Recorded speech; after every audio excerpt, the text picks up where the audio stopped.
नमस्कार दोस्तों, एक नई पहल यूट्यूब चैनल पर आपका स्वागत है। कल हमने अर्थव्यवस्था के बारे में कुछ चर्चाएं की थी। आज हम एक नया टॉपिक लेकर आपके सामने उपस्थित है। आज का टॉपिक होगा पंचवर्षीय योजनाएं, भारत की पंचवर्षीय योजनाएं।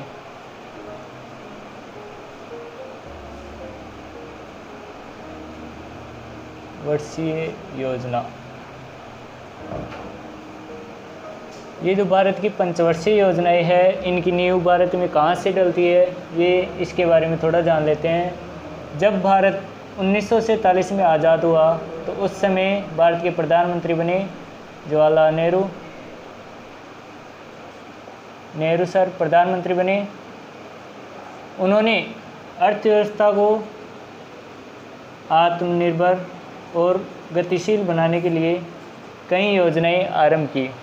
उन्होंने 15 मार्च 1950 को योजना आयोग का गठन किया। किसका गठन किया? योजना आयोग। इसका गठन कब किया? 15 मार्च 1950 को। योजना आयोग के जब ये गठन हुआ उस समय इसके अध्यक्ष थे पीएम जो नेहरू थे, और इसके उपाध्यक्ष किसको बनाया? ज़रा सोचिए सर, इसके उपाध्यक्ष किसको बनाया? इसके उपाध्यक्ष थे गुलजारी लाल नंदा। गुलजारी लाल नंदा इसके उपाध्यक्ष थे। इसकी तर्ज पर ही 1952 में राष्ट्रीय विकास परिषद की स्थापना की।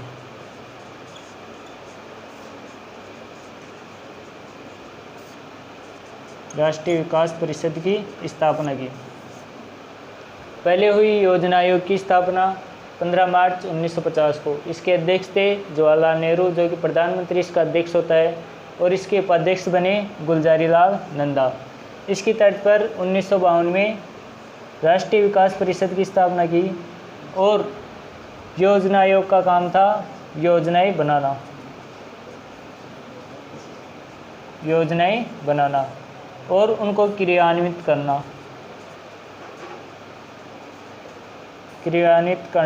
उनकी देखरेख करना, उनके बारे में सूचनाएं प्राप्त करना। ये किसका काम था? ये काम था राष्ट्रीय विकास परिषद का। इसकी स्थापना कब हुई? 1952 को। अब आते हैं हम प्रथम पंचवर्षीय योजना पर।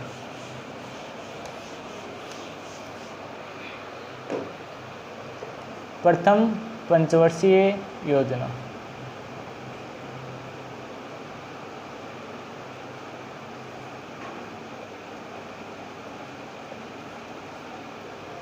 प्रथम पंचवर्षीय योजना का काल था 1 अप्रैल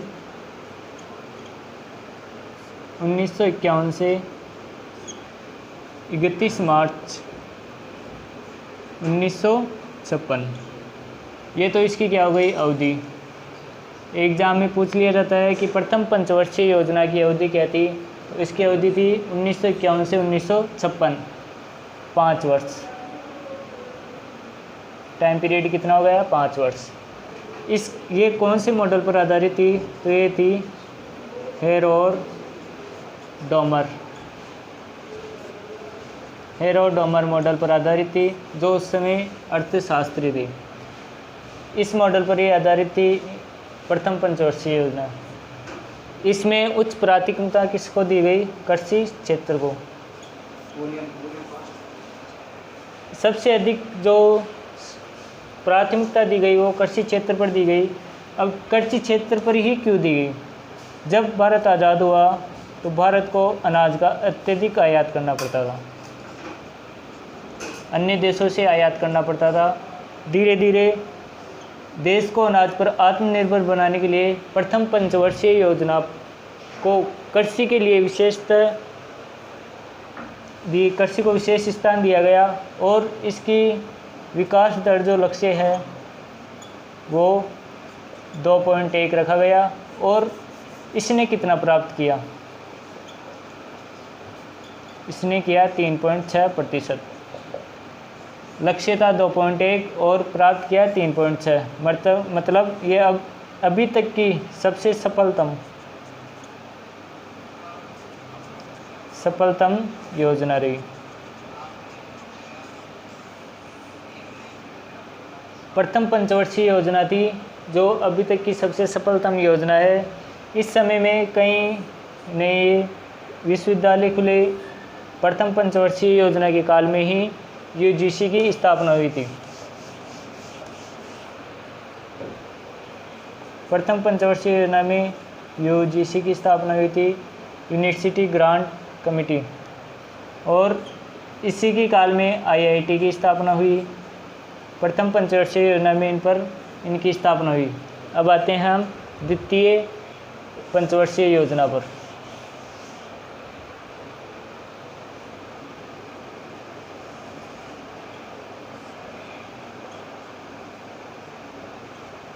द्वितीय पंचवर्षीय योजना, इसका काल कहाँ से कहाँ तक है? इसका काल है 1956 से 1961। ये कौन से मॉडल पर आधारित है? ये है पीसी महालनोबिस मॉडल पर। ये एग्ज़ाम में बहुत बार क्वेश्चन पूछा गया है कि द्वितीय पंचवर्षीय योजना है वो कौन से मॉडल पर आधारित है, तो वो है पीसी महालनोबिस मॉडल। इसकी जो लक्ष्य था, इसका विकास दर का लक्ष्य था, वो था 5.6, और इसने कितना प्राप्त किया? इसने प्राप्त किया 2.8%। यह असफल योजना रही।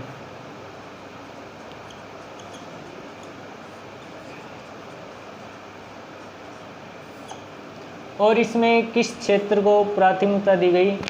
तो वो था उद्योग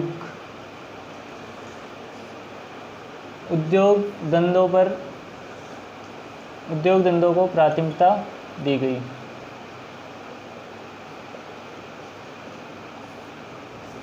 प्रथम पंचवर्षीय योजना में था कृषि को दिया गया, और द्वितीय में उद्योगों को।